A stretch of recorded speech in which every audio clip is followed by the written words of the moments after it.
పెట్కామ్ modules. మనిషికి మనసే తీరని శిక్ష. ఆపరేషన్ థియేటర్లో అసిస్టెంట్గా పనిచేసిన నందగోపాల్కి ఇంట్లో చాలా సమస్యలు ఉన్నాయి. భార్యాభర్తల మధ్య తగాదాలు లేని రోజు లేదు. భర్త సంపాదన తక్కువని, సంపాదన చేత కాదని, అసమర్థుడని అభిప్రాయం. ఇతనికి ఇన్ఫీరియారిటీ కాంప్లెక్స్ పట్టుకుంది. డిప్రెషన్లోకి వెళ్ళాడు. మనశ్శాంతి లేదు, నిద్ర రాదు. ఆపరేషన్ థియేటర్లో నుండి డైజపామ్ ఇంజెక్షన్ ఇంటికి తెచ్చుకొని వేసుకోవడం మొదలుపెట్టాడు. రోజు రోజుకి డోస్ పెంచితే తప్ప నిద్రపట్టని పరిస్థితిలోకి చేరుకున్నాడు. ఓ రోజు కప్పులు ఎగిరిపోయేలా కొట్లాడుకున్నారు. భార్యను కొట్టి కసి తీర్చుకొని అదే మగతనం అనుకునే మగాళ్ళు ఉంటారు. ఇతను ఆ టైపు కాదు, చాలా సెన్సిటివ్ పర్సన్. ఆ కోపంతోనో ఆ నిస్సహాయతోనో ఆసుపత్రికి వెళ్ళాడు. ఆపరేషన్ థియేటర్లో పనిచేశాడు కదా, అనుభవం ఉంది. సాయంత్రం ఇంటికి రావాలి, మళ్ళీ ఒకరి ముఖం వాళ్ళు చూసుకోవాలి. ఇది ఇంకా దుర్బలం అనుకున్నాడు. జూనియర్తో ఇంట్రావీనస్ క్యాత్ పెట్టించుకున్నాడు.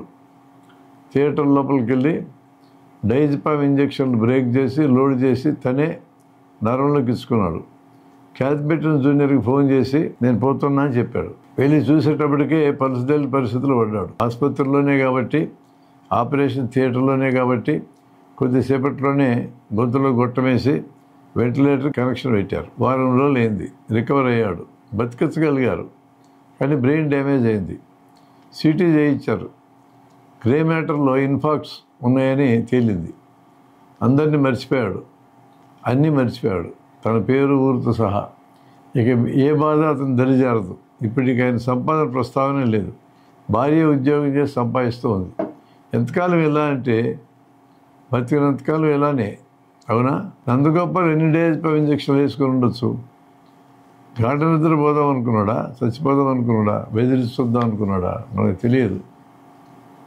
1-2 డైజపామ్ ఇంజెక్షన్లకి ప్రాణాపాయం జరగదు. కానీ డైజపామ్ ఇంజెక్షన్లు వేగంగా వేసుకుంటే ఊపిరి ఆగిపోయే ప్రమాదం ఉంది. అది వేగంగా వేసుకున్నాడా, నెమ్మదిగా వేసుకోవడం తెలియదు. 2 ఇంజెక్షన్లు వేసుకున్నాడా, ఆపరేషన్ థియేటర్లో ఉండి 10-15 మొత్తం లోడ్ చేసుకొని వేసుకున్నాడా అనేది కూడా మనం చెప్పలేం. శిక్ష పడింది ఎవరికి? మెదడుకి బాధే తెలియని స్థితిలోకి వెళ్ళిన అతనికా, పెన మీద నుండి పొయ్యిలో పడినట్లయినా అతని భార్యక? పర్యవసానాలు ఎలా ఉంటాయో ఇద్దరికి తెలిసి వచ్చిందా? పిచ్చాడికైనా తెలుస్తుంది పర్యవసానాలు, నీవకైనా తెలిసి వచ్చిందా? అసలు వీళ్ళిద్దరు ఘర్షణ పడుతూ ఉన్నప్పుడు ఇలా ఘర్షణ పడి జీవించడం కంటే ఎవరి పాటుకోవాలి విడిగా ఉండటం మంచిదని ఎందుకు అనుకోలేకపోయారు? కొన్ని విషయాలు తెలిసినటువంటి బంధువులు కానీ స్నేహితులు కానీ కూర్చోబెట్టి కౌన్సిలింగ్ ఎందుకు చేయాల? కౌన్సిలింగ్ చేసినా కలిసి ఉండలేకపోతే విడిపోతారు. చచ్చిపోవడం కంటే విడిపోవడం చిన్న సమస్య కదా. ఆ విధంగా జీవితం గురించి సరైన అవగాహన లేకుండా కేవలం ఆవేశంతో నిర్ణయాలు తీసుకొని ప్రాణాలు తీసుకునే పరిస్థితి రావడం సరైనది కాదు. ఖచ్చితంగా పిల్లల పెంపకంలో తగిన జాగ్రత్త ఉండాలి. అలాగే సమాజంలో కూడా ఈ విద్య నిరంతరం అందించాల్సిన అవసరం ఉంటుంది. లేకపోతే నందగోపాల్కి పెట్టిన పరిస్థితి ఇది మొదటిది కాదు, చివరిది కాదు. ఒత్తిడి ఎక్కువైతే ప్రాణం తీసుకోవటమే జవాబు అనుకోవటం కరెక్ట్ కాదు. పరీక్షల్లో ఫెయిల్ అయితే ఆత్మహత్య చేసుకుంటూ ఉంటాం. ప్రేమలో ఫెయిల్ అయితే ఆత్మహత్య అంటే అప్పటికప్పుడు జరుగుతుంది. నిదానంగా జరిగే ఆత్మహత్యలు ఉన్నాయిగా. దేవదాస్ సినిమాలో దేవదాస్కి విఫలమైంది. ఇక నిదానంగా ఆత్మహత్యకి ప్లాన్ చేశాడు. సారాయి తాగడం మొదలుపెట్టాడు. ఇంక తాగడం, కుక్క పిల్లలు పక్కన పెట్టుకోవడం, భుజాలు శాలు వేసుకోవడం, జగమేమాయని పాట పాడడం. ఏమాదృష్టం నేర్పిస్తామండి ఇలాంటి సినిమాలతో? సినిమా కళాఖండం కావచ్చు, అద్భుతంగా నటించి ఉండొచ్చు, శరత్చంద్ర అద్భుతంగా రాసి ఉండొచ్చు, నేను వాటినే కాదనటంలా. కానీ జనానికి ఇవ్వాల్సిన మెసేజ్ ఏంటి?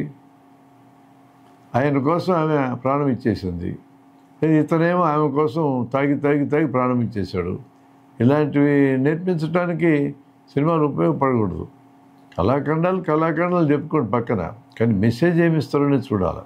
అర్జున్ రెడ్డి అనే సినిమాలు ఇలా చేస్తారు. తాగుతాడు, అతను మందులు వేసుకుంటాడు, తాగి మందులు వేసుకొని ఆపరేషన్ చేస్తాడు. ఆపరేషన్ చేస్తూ మధ్యలో కింద పడిపోతే నర్సు పూర్తి చేస్తుంది. ఏం మెసేజ్ చెప్పదలుచుకున్నారు ఈ సినిమాలో? అంటే ర్యాష్గా రఫ్గా ఉంటాడు కాబట్టి గొప్ప హీరో అని చెప్పని మెడికల్ కాలేజ్ స్టూడెంట్స్ అందరూ చూశారు. నిజమే, రఫ్గా ఉంటే నచ్చింది వాళ్ళకి. కానీ వాళ్ళ తల్లులకో ఆపరేషన్ ఇట్లాంటి దరిద్రుడు చేస్తే మధ్యలో కలుదిరి కింద పడితే నర్సు ముగిస్తారని ఒప్పుకుంటారా మీరందరూ? కాబట్టి ఏం మెసేజ్ ఇస్తానో కూడా చూసుకోవాలి. అంత బాధ్యత లేకుండా సినిమాలను తీసి జన్మనెత్తి రుద్దడం కూడా సరైనది కాదనేది నా అభిప్రాయం.